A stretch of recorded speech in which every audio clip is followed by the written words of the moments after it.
Okay, y'all. So we're going to listen to this lady's story. We're going to judge and we're going to highlight why men. Get to the chopper! So y'all want to hear about how I had to stand on business this morning? I'm going to tell you because I feel like I never do story times on here. So let's go. All right, so boom. About 2 weeks ago, I went on my first date with this man. We met on Instagram. He's cute. He's cool. The date was all right. It wasn't like the best date ever, but it was cool. He was a gentleman. He's very sweet.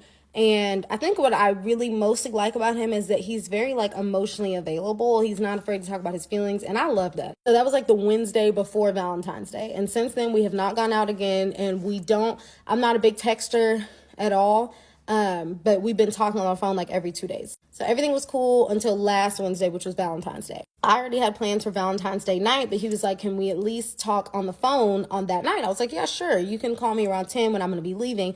He was like, okay, cool. I'm going to an event and I'm leaving around that time as well. So I'll call you then. I said, cool. He said, cool. Kiss, kiss. Bye, bye. That's it. So 10 o'clock comes around and I don't get no call from Jimmy. We're calling him Jimmy. That's not his name. And Jimmy is on my mind because I've been watching Love is Blind. Let me know if y'all want me to talk about Love is Blind because I have thoughts. Anyway, 10 o'clock comes around and I don't hear nothing from Jimmy. I don't trip too much over it because I'm like, hey, I was actually already still busy at that point anyways, so it's not that big of a deal. But I clocked it and I know I'm going to bring it up later. So then Thursday gets here. This is the next day. He calls me. We talk for a couple of minutes and then I'm like, hey, real casual, like it's not a big deal. But the next time that you say you're going to call me and you don't call me, I'm going to take that as you're a man who can't keep his word. Wow. Or how about she could have said, hey, I know Sissy had said you were going to call me last night, but you didn't. Did something happen? Like, but instead of saying next time you say you were going to call me and you. Wow. So just try to communicate that with me the next time you're not able to talk. And he's like, oh, my bad. I went home, I passed out, and I just didn't have time to call. I'm like, oh, it's no worries. You don't got to explain yourself to me. But just know, for future reference, if you're not able to keep your word, let me know. He said, cool. Why the hell women think that men want to sign up for this? Who the hell wants to sign up for a disciplinarian? Like, oh, you let me know. Next, why they think that this is something that men are attracted to? I said, cool, and that was it. So we keep talking, and we were already planning our second date to be that Saturday. So like this past Saturday. We were talking about the different things we could do. We didn't really settle on anything, but like we did decide officially Saturday night is going to be me and you doing something. So we stay on the phone for about an hour, then we hang up, and he's like, I'm going to call you tomorrow. I'm like, cool. So tomorrow comes. Now it's Friday. He texts me around like 6 o'clock and he's like, hey, I'm on the way to this event. Can I call you? I text back a couple minutes later. Yeah, go ahead and call. A good 15 minutes go by and he still has not called. He finally calls and he's like, hey, I'm walking into this event right now. So I actually don't really have time to talk. You texted me, Jimmy. Jimmy, you texted me and asked, can I call? Why would you even bother calling to say, hey, I actually can't talk. I have to hang up right now. What? But I'm like, okay, cool. Just call me when you leave. And he's like, okay, I'm gonna call. And I'm like, all right, just call. You can already guess what I'm about to say. He never called back. That's strike two.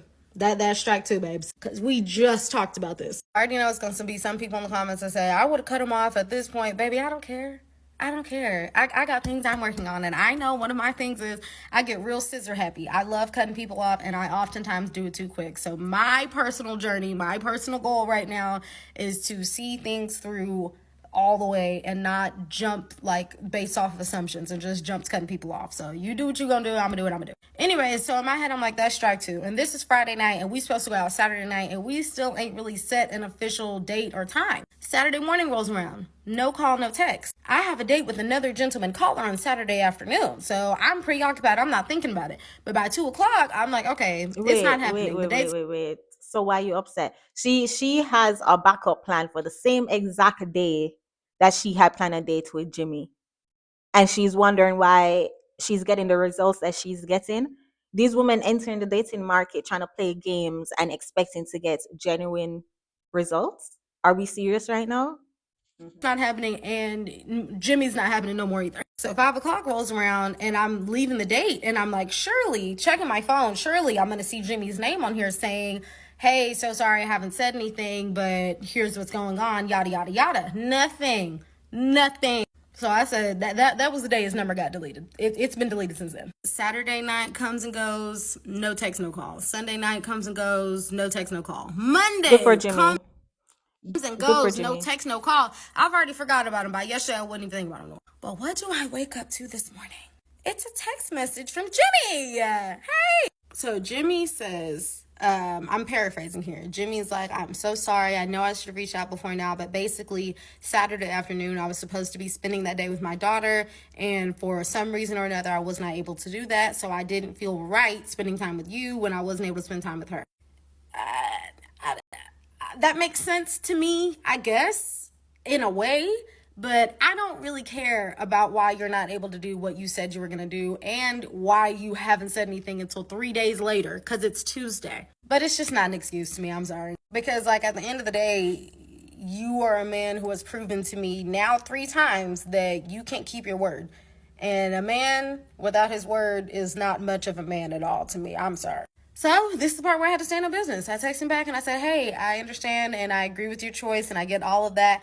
But you didn't call back on Friday and you also have had 4 days to communicate this and I've only done it now. After I specifically told you that you need to communicate these things with me. I said I made that very clear, but it seems that you're not able to do that, and that's okay. It looks like we just have very different communication styles. So as much as I enjoyed getting to know you, I don't see this going any further. Take care. And that's that on that, and that's on period. And I will say that I feel like any other version of me, like any past version of me, would not have been able to handle this so well, because him not texting me on Saturday would have sent the old me into like a spiral. Like, Why though? Why when you already had another dude line up? She capping. And the fact that she's running to TikTok with this story, she wants applause and she wants validation. And yeah, girl, team girl, go girl, team sisterhood. She's looking for that validation. Because if it didn't phase you, why you even telling this story? And two, you playing stupid games and you're winning stupid prizes.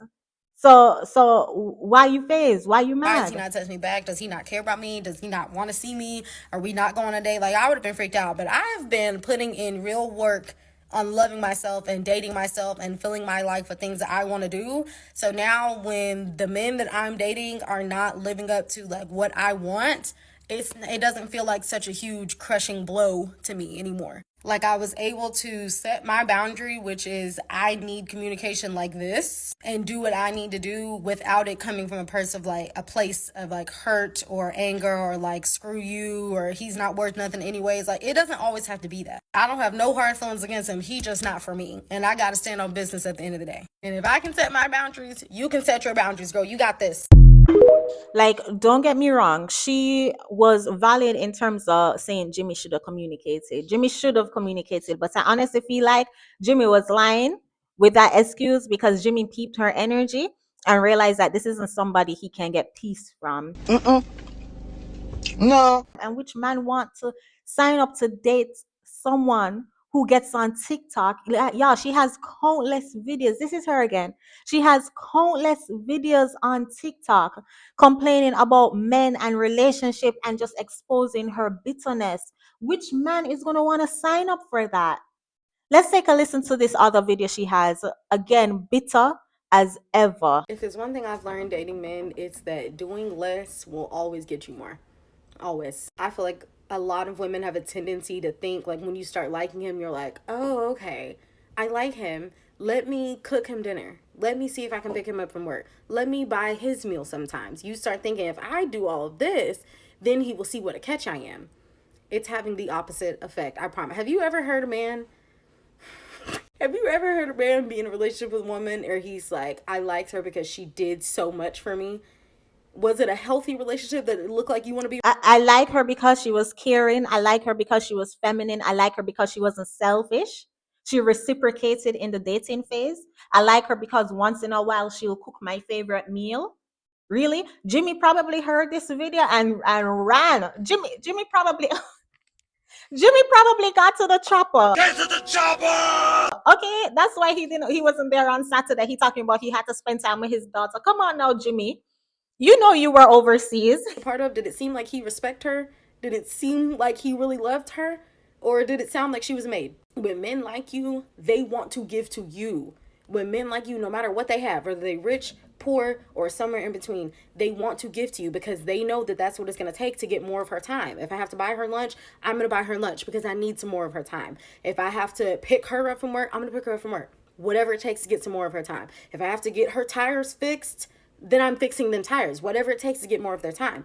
When they like you, they want to do all that stuff. But you as a woman, when you start thinking, how do I make him like me? Oh, let me go do this, that, and the third. You already lost. So, okay, so what are you doing? When a man likes you, he does all of these things. When you like a man, what are you doing for him? It's crickets. It's do nothing. It's I am the table.